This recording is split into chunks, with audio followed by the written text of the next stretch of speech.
I'm excited also about data centers, particularly. I know this conversation is also about AI, and we're getting behind data centers because obviously a lot of institutional capital and family offices, that it's the craze for the last few years and to continue. But I do feel like robotics, particularly in AI, can really help humanity. All the menial jobs that the majority of humanity has, they don't want to go to work, don't like that, they don't love that. Happy to say that I'm, the minority of us enjoy our work, get excited about doing work and going to work. I wish that could be for everyone.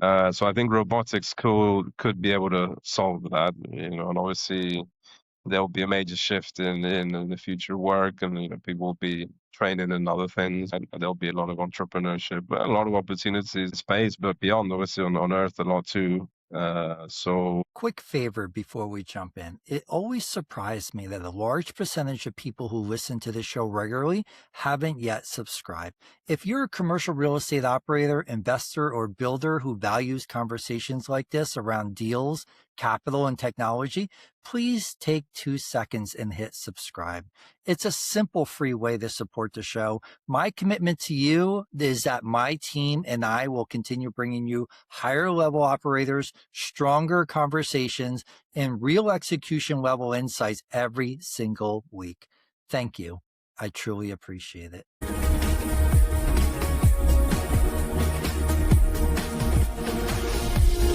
Welcome back to the AI Edge podcast, where we sit down with leaders shaping the future of real estate, infrastructure, capital, and the built world. Today's guest brings a rare combination of global vision, sustainable development, impact finance, and large-scale execution across multiple continents. He's the founder of Terra Firma Global Advisory, and platform focused on regenerative real estate, communities, climate aligned capital, and transformational development across North America, Europe, Latin America, Africa, and India. He oversees a multi-billion-dollar global pipeline spanning eco resorts, longevity villages, sustainable hotels, mixed-use communities, and next-generation data center infrastructure. He also works closely with family offices, institutional investors, sovereign entities, and partners such as Vesper Stone, QLA, to align ethical capital with high impact real estate. Anthony, welcome to our show. thank you so very much. It's a real honor to be here. Great Absolutely. to have you here, Anthony. When someone asks you in real life, what do you do? How do you usually answer that question? Well, before, it was usually like quite a mouthful really, but we can summarize it to finance, essentially. Finance is the one word answer. Real estate finance would be, a couple of words there, a few, 3 words. Then we can go into, regenerative real estate finance. We can talk about, the other things that are kind of in synergy with that, my vision. And I think a lot of people are beginning to have that, to share that vision, right, of a more sustainable world, of course, right, and increase the quality of life for all as much as possible, right, and the idea is globally. And obviously, you mentioned some of the regions I'm working with currently, and have throughout my career. The idea is obviously to reach the beyond space. Also, actually, space is the next frontier. So there's some projects we're looking at that for the medium term also, actually. Nice. How did you first step into the world of regenerative real estate and climate aligned investments? And what were the moments that you felt that experience or the experiences that pulled you into it? Yeah, so I was very blessed to live in some amazing places around the world. Right, I started with real estate really through my own endeavors from a young age, right, and certain inheritances and certain things like this, guidance from certain mentors. So I did real estate in Spain, in France, in the UK, small projects, also in Latin America, some slightly bigger things in South America. I then ended up in Central America and Mexico. So really where I really kind of doubled down on real estate was more in Mexico, particularly in the Caribbean, in Tulum, right? I managed to spend many beautiful years there. And that amazing area which has had a lot of growth, obviously, the last few years, right? In terms of real estate, particularly, a lot of people deciding to make that more of a destination to live rather than just a holiday place. With the changes in technology, that's what's happening around the world. And grateful to be able to travel as much as I have and kind of see the changes in society and technology. So we're able to identify trends coming up in real estate, right, before other groups perhaps. Or yeah, for sure, it's been clear to me for a while, and definitely Tulum, places like this already attracted digital nomads, right? Or as I like to say, nomadic entrepreneurs or nomadic capitalists, etc. So yeah, I mean that was a great platform to learn about eco-sustainable developments, right? That was trending there a lot. I think Tulum had taken lots of design elements and living kind of concepts from places like Bali, let's say, and so a whole thing about using sustainable materials, locally sourced materials, right, and living a little bit more closely with nature and community and these things. That's some of the concepts that are kind of thrown out in what is termed regenerative real estate, which is becoming more of a well-known term gradually. It's still perhaps not the mainstream, of course, right? I mean, it applied more for agriculture, is clearer when you talk about regenerative agriculture. When it comes to regenerative real estate, is the next step on that, really. Essentially, regenerating cities also, if possible, right? And towns, right? It's a different play, obviously, when it's high density populations versus mid density or low density. But it's all quite fascinating, right? And energy use obviously goes hand in hand with that. So that's how I kind of got into that one. There's a whole story to it in different ways, but yeah. Amazing. What were one or two early influences that shaped the way that you approach development and impact today? In terms of influences, yeah. So I mean, definitely certain mentors are along the way. Like, so Tulum itself was kind of, let's say, founded, quote unquote, by certain hoteliers that were kind of independent hoteliers that had some fortune, small fortunes, and they managed to get hotels on the beach and kind of make these new concepts. Very, the concept of barefoot luxury, right? Which is essentially it's not about having Ferraris or whatever, but you have the luxury of time and being around loved ones and being in amazing nature and beaches and this kind of stuff around intelligent people and very accomplished people. Also in Tulum, actually, some people that would come from New York or San Francisco, etc. Some really interesting people, right? So it's kind of jet set with a twist in a way. So some of the people there, are kind of mentors, right? So they definitely had an influence. Some of the hotel owners, like Sonara, let's say, is one key hotel that was there, and established a friendship over the years, and kind of got me to the next level of thinking about larger project, $1 billion projects to 2 billion, et cetera, plus plus. And in recent times, I've made great partnerships also with people from ex Wall Street, ex Washington, kind of thing, former sons of diplomats, and these partners are just very inspiring. I think that.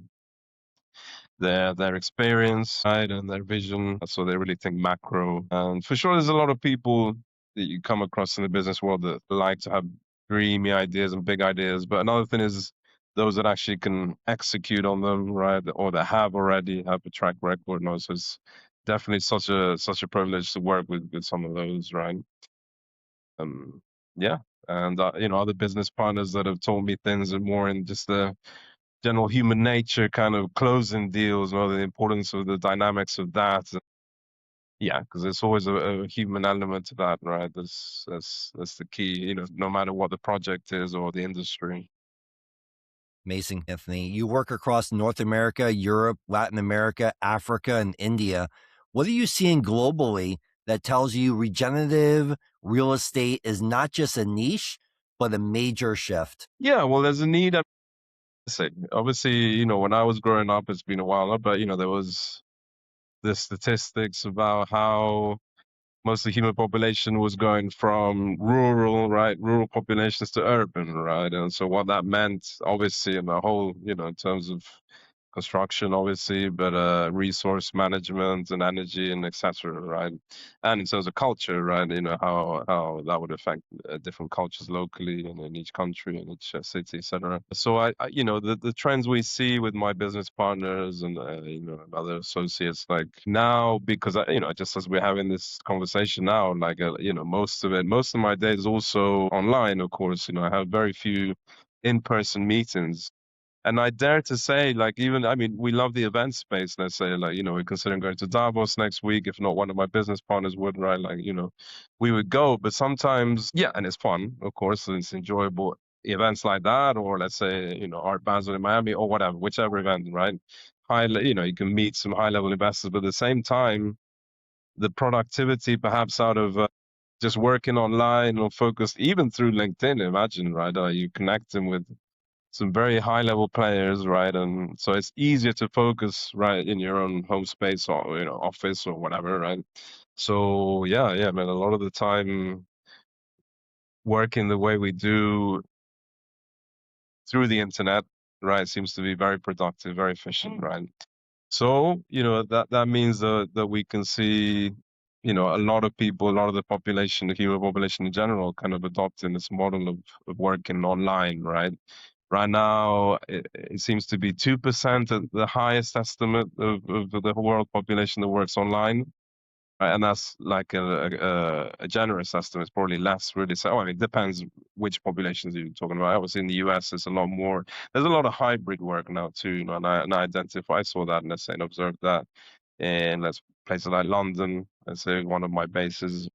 So what happens is a lot of major companies, they'll have most people are working there 3 days off on in the office and 3 days at home kind of thing, right? So it happens a lot in major cities, right? But that's already shaping real estate because that means people are choosing to live outside of London now because obviously London's super expensive, the central parts. But now they can, can live before they couldn't as much, they'd have to live in central London essentially. But now when you take that a step further, when it's all fully digital, like, more companies adopt that kind of idea, and then you could literally have real estate up a mountain and it'd be equally as valuable in a way. And in a way, it's important for human health, when you are working digitally so much, right? So it's, it takes a toll, in a way. It's a lot of energy. But if you have nature right there, you can recharge, whether that be a beach or a mountain, for, walking in the woods or whatever. That really helps. It really does help for productivity also itself, right? So, yeah, so I mean, part of regenerative real estate is kind of creating these communities in different countries. Certain countries have had it for longer. Let's say Costa Rica, right, is one that they've had a lot of communities that are kind of exemplary in this regard, right?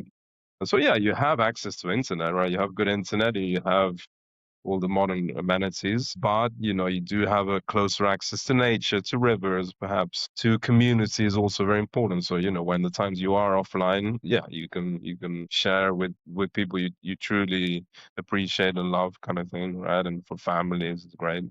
So you can see that in places like Portugal, let's say, also is quite big. But everywhere, really. Nowadays, luckily, it seems to be a trend in most places, right? So, exciting times in that regard. And investors, it's interesting to pitch this to investors, right? And they like it. A lot of them have mandates to kind of invest in things that are green and eco in general, right? So it kind of definitely helps. Exciting times. You have more than 3 billion in active and planned projects. What's one or two projects right now that you're most energized about? Yeah. So I mean, yeah, it's easy to, in terms of market cap or valuations of things. Obviously, yeah. I mean, when you think about how much really just the real estate game, it's I believe it's 100 trillion market. If and that was from a few years ago, the valuations on that. So I mean, it's a lot out there to be had, and in the energy space, the same, right? So yeah, I'm definitely, yeah. We have a project in the Bahamas, but not disclosing too many details about that one. I just now we do a lot of real estate in Texas right now. Texas Triangle is an interesting one. I love U.S. real estate. Obviously, it's had its cycles, right? It is, sometimes the margins are a bit tighter than in other markets where they're emerging. right? But at the same time, it's so transparent. It's such a model in terms of you can really look up any plot of land, even a remote place, and you kind of have an idea, or just by looking online, how much it's worth, what's the history of it. This helps a lot. Like there's very few markets that are like that, that have that kind of system, right? So a lot of it's more local knowledge, or having to spend fees with a local notary lawyer, etc., right? Or, political connections even, etc., right? So it makes and that's why it's easier to work online, let's say with US real estate, right? Because I can have these meetings online. In other countries, it'd be a little bit more, you'd have to go in person essentially, right? So with that being said, you have people on the ground in certain countries, so that makes me be able to work in other places for sure. So yeah, US real estate is great, particularly Texas, because I think it's a little less stringent on when it comes to certain requirements. Because like maybe California, New York, there's too many laws and taxes and this, so it becomes a bit heavier, right? And each market is different. We have projects in Mexico, of course, which I still love, and that's different pros and cons to that. I could go on for hours. Each market is different. Maybe Mexico maybe has less financing opportunities, obviously, compared to the US. Right? So there's a lot of beautiful projects in Mexico, very, very beautiful ones. But in terms of bringing in investors, it's a little bit of a different game.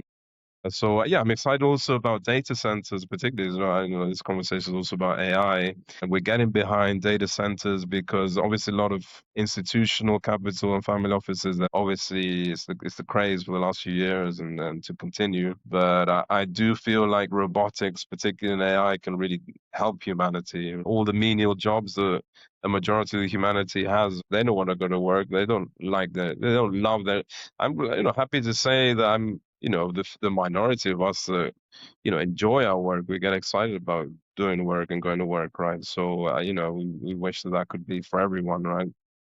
So I think robotics could be able to solve that, and obviously there'll be a major shift in the future work, and people will be training in other things, right? And there'll be a lot of entrepreneurship, a lot of opportunities in space, but beyond, obviously on Earth a lot too. So with AI, it's great. I mean, also AI has helped me do things that the companies I'm doing lately, like I wouldn't have been able to do it without AI. Essentially, like Mm. it's added that super brain to me, so I'm capable of having the expertise that I wouldn't have been able to. I wouldn't have the confidence to get into certain things, or the knowledge even, right, to pull things off, right? So no, it's very exciting.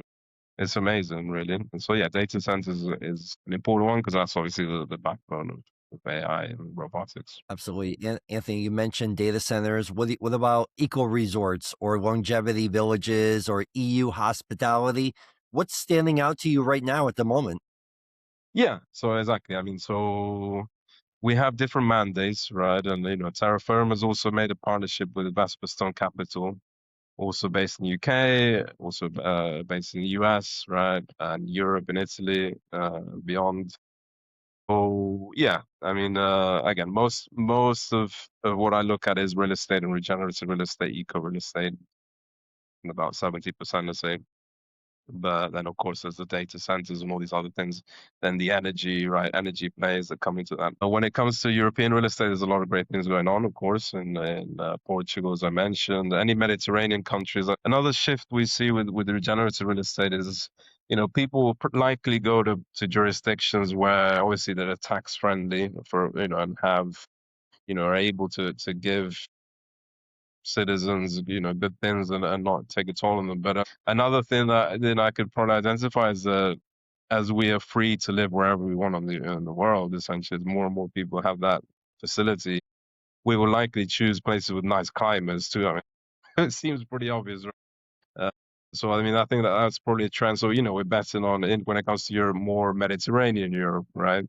So Italy, south of France, uh, or the certain Eastern European countries too. I mean, right now, for certain geopolitical reasons, there is a lot of capital also going to Eastern Europe, right? So, we have a lot of connections with that. I think it's wonderful, right? In terms of, the growth that can be had there, because I think there's very innovative people, right, in Eastern Europe. They're very creative when it comes to technology and things.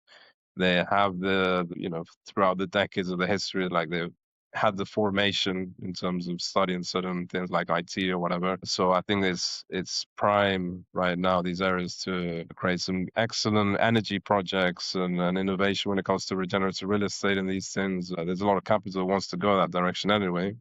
So, that's one focus we're having right now with my close business partners, right? Also Georgia, say another one, which is consider European per se. Yeah, it's I'd say it's still part of Europe for sure. I think Georgians like to say that for sure. So yeah. Beautiful, Anthony. You sit at the intersection of real estate impact and climate finance. What shifts are you seeing in the capital world? Are investors becoming more conscious and long term focused? Yeah, for sure. It obviously depends what kind of investors. Throughout the years of working in these industries, like I've identified, obviously it's sometimes easier to work with the larger players that have a longer focus, longer time horizon, right? And a lot of the family offices, I mean, some of them can look for several generations even, but we won't go that far. But certain institutions also can work for, let's say, longer periods, 10 or 20 years. Yeah, I mean, I think the whole eco green movement has been there for several decades already, right? So now it's finally beginning to consolidate. And even things that are additional to this, like carbon credits, and one business partner was in Wall Street, like green bonds, some very sophisticated financial instruments that can be utilized now because the technology is there for that also. Like before, there was no way of measuring properly, right, how much carbon sequestration was going on or how much methane abatement or whatever, or these trees. I have friends that are in forestry credits and things, and these things are becoming, hot models. They're making money out of this actually in the UK. Also, even some top companies, mainstream companies, are beginning to, well, have already adopted it for several years, but it's becoming, larger market share for sure. I think it makes sense, and luckily that's great because that theoretically is going to help nature in many ways too. So yeah, it's exciting. I think there's more when it comes to green real estate. There's better margins compared to traditional real estate, right? In terms of it's more desirable to live in these places, so it's more likely that you get better sales, right? That you can charge a little bit more, right? You can also get access to these government programs or international programs when it comes to carbon credits or green, different things like that, right? And yeah, it's just generally better place to live. When it comes to longevity, obviously in these things, it's proven that it's healthier, right? So there's lots of perks. What are family offices and institutional capital looking for today that they weren't 5 years ago? Yeah, I'd say, yeah, just that. I think 5 years ago, for start, the term regenerative real estate, wouldn't, that would be borderline absurd. I mean, ESG, let's say, it's a new iteration of ESG, which has been around a few years already. So yeah, I'd say, I mean, of course, a lot of family offices look for AI things, for data centers. They look for big and bold plays, things that can have impact, right? I'd say, yeah, a lot of family offices, also institutional, they're taking they can see the market is changing in general, right? Technology is changing so quick, so they're able to, or they're willing to take a little bit larger risks in general with things, right, than the previous. I'd say, right. I think my take would be that previously some conversations you have, and they'd be so conservative with being in the little box, and it doesn't check that. But now they're like, all right, for sure we got to take some risks because if not, we're gonna be behind the market on certain things. And yeah, for sure. You emphasize architecture, ecology, and human centered placemaking.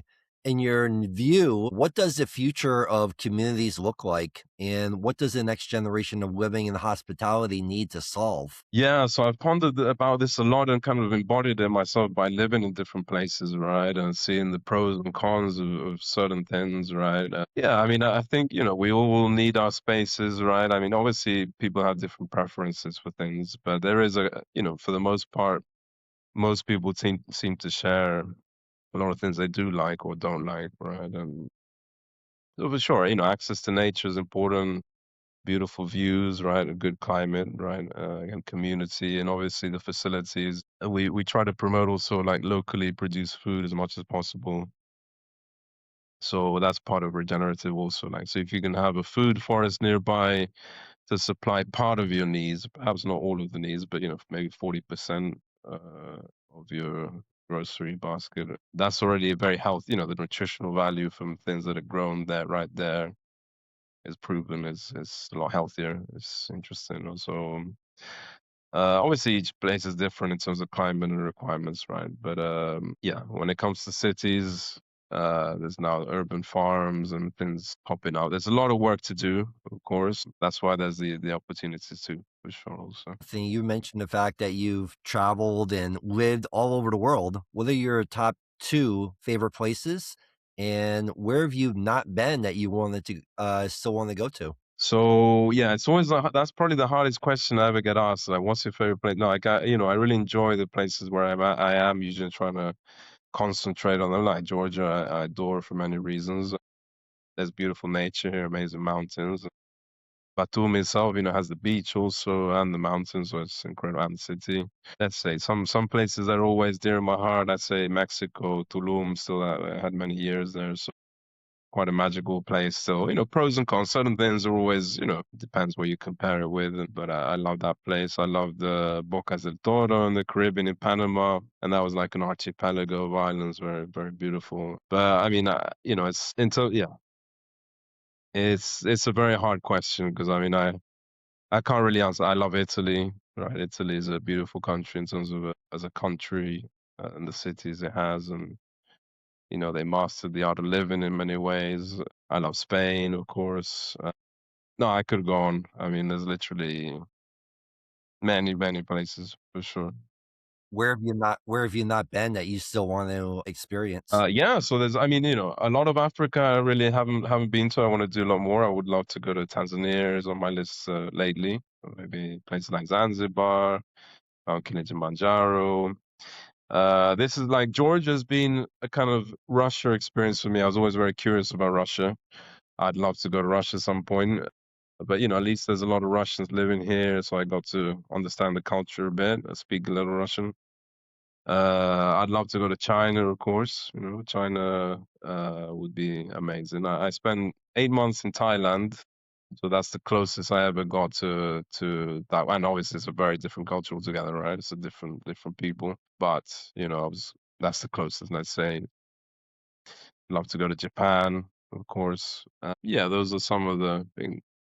I mean, yeah, I've been to Australia, which I loved also. You're involved in major developments from Texas to Georgia to Italy to Mexico. What have you learned about executing deals and developments across borders?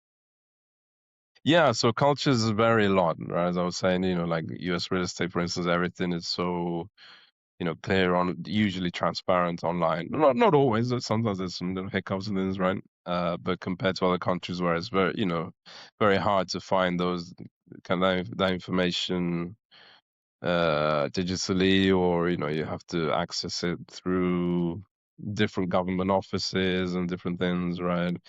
When it comes to cultures, certain places they have a very slow rhythm of life. So to get things done, it kind of takes a lot more effort, right? Like a project might take several more months than anticipated, or years, sometimes even, compared to other places where the culture is very much diligent on the clock. And so yeah, but sometimes these other places they make up for it in other ways, right?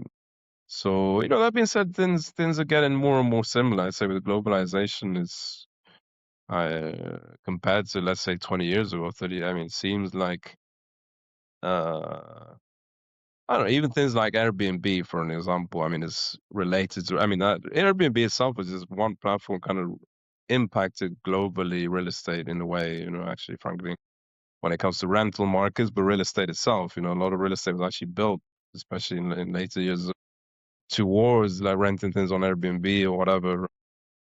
So, suddenly you can see apartments that look the same, let's say here in Georgia, similar to one in Romania, to one in Paris, to one in Mexico.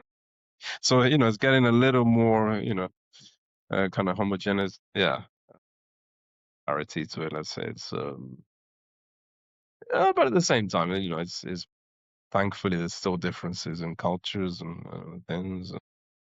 So yeah, in a way there are differences. In other ways, sometimes there's a lot of similarities too, really more than one would think. Anthony, what do you say to people who still believe sustainability and profitability can't coexist? Oh no, I'd say for sure that is being debunked, because I mean, it's clear some of the projects we have already, like they're just more profitable, right? I mean, also the way we structure it, there's more income streams, even when it comes to the energy, right? Or, savings in energy or savings in materials, right? And obviously, sometimes you have to structure it over longer time periods or dependent, right? But they are more profitable, right? Again, there's more demand for them. You're often saving, making savings on when it's energy consumption or water consumption, perhaps depending on the location. Yeah, materials, right? Sometimes it literally is that approach that makes it more affordable even to build sometimes. So you have higher margins, right? A lot of it in certain places, I guess, is not quite experimental, but it's kind of new, so it hasn't been tried and tested as much. But the data is beginning to show now. We have a few years of this now, so there is data to back it up. Amazing. What are the real drivers of returns in regenerative real estate? Yeah, so again, when it comes to a lot of family offices and institutional, yes, they have the mandates also because of, let's say, ESG, or now it's rebranded something else, but they had these mandates like this. Obviously, everybody wants to do good in the world, kind of, so they see it as one venue. Sometimes certain people is more just about the vision they have of creating a beautiful project somewhere, also, or on a spiritual sense, even something.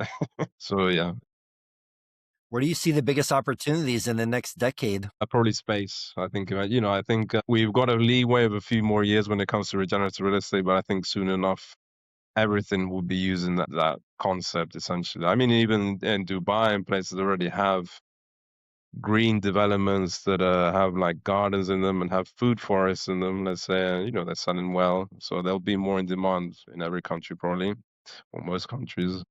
But obviously, there's still a market. There's still 5 or 10 years for that. I think data centers have still got quite a bit of time until it's all deployed. Also, you got to think that in a few years' time, like robots will be taking care of most things, right? So yeah, I mean, I probably say space is the big one, really. Whether that be space mining or certain things, but again, a lot of it would be managed by robots. So we shall see. But yeah, I think there's always a need of the human support, at least for the next 10 years plus. Seems right. This is the AI Ed podcast. We talk a little bit of AI here. Tell me a little bit about your journey and what you're currently doing or what you're using for AI, and where do you see the future? Yeah, so I dabbled just when ChatGPT first came out. I was dabbling already, doing a few computer, programming a little bit, some apps or certain things like that. So lately using Manus, using Google AI Studio. Obviously, so I have a lot of meetings with investors or projects, right? So obviously we have AI note takers, Fireflies, or etc., right? Read AI, or all of them really. So they do great deals in terms of summary and then follow ups with emails, and so yeah, we use a lot of AI in that. I use a lot of AI in LinkedIn specifically. I programmed a lot of my own apps.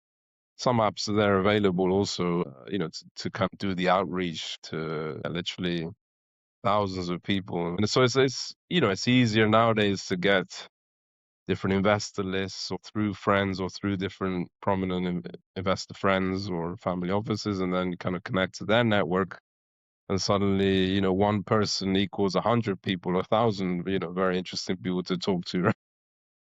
And then, so yeah, the challenge right now is just having all those conversations, right? I have an inbox of maybe like 50 messages or 100 of different, very interesting people, like, from up to Blackstone level or BlackRock or, I mean, different, yeah. And so I'm not able to answer them just yet, using AI to kind of start the conversation and then get on the phone with them, etc. I think eventually, we'll have digital twins doing conversations too. Or, I know HeyGen had that facility for video calls, but yeah, I don't know if they discontinued it or but we're going to figure out that in the next few months to have all that on board and at the same time keep it human, right? Yeah, to maximize the good things we can get out of it, right? And the overlap and the synergies and kind of eliminate all the fluffy and the time waste, right, as much as possible, and the repetitive tasks. Or so, yes, it's exciting, but there's definitely a human component to it still, right? So, yeah.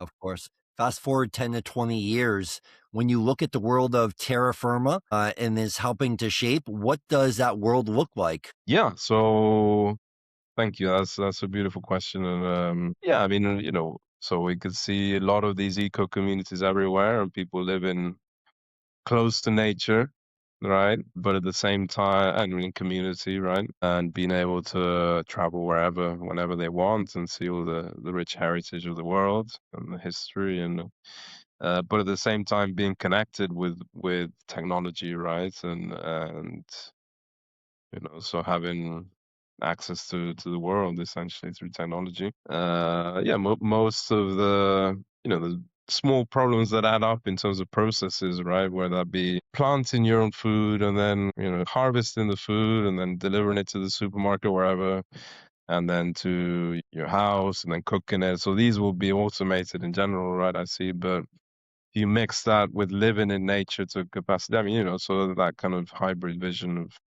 getting the best out of both worlds, really. That's beautiful. What is the long-term vision that keeps you in this work every day, Anthony? Yeah, I'd say that. I mean, I have my daughter, right? She's 11 right now. So yeah, I mean, we do it for the younger generations too. It's exciting to. I mean, we've been lucky as a generation too. Things have changed a lot. I mean, I'd say a lot of generations have had that, right? Where things change so much, whether it be the advent of electricity or the printing press generations ago. But now with AI, I mean, it's pretty yeah, historic, obviously, with the internet. So yeah, we continue. I think, yeah, particularly the driving force for me personally is mainly my daughter, but also just younger people in general, right? For them to have opportunities, right? For them not to suffer some of the things that we've had to suffer or previous generations, right?